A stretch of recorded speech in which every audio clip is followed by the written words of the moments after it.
มันยังเป็นกวดพญาติอยู่บ่เขาใหญ่เอ้ย Ito, tingnan ko, itaas mo yung short mo. Ay, bakit pati po dyan?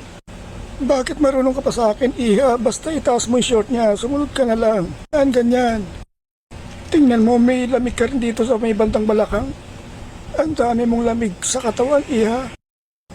Siguro lagi ka nakatutok sa ventilador, iha. Ito pa, meron pa rito. At saka dito. Tsaka dito.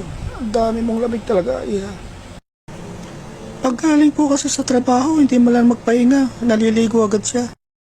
Isa yung sa dahilan, iha, kaya sumasakit ang paa niya.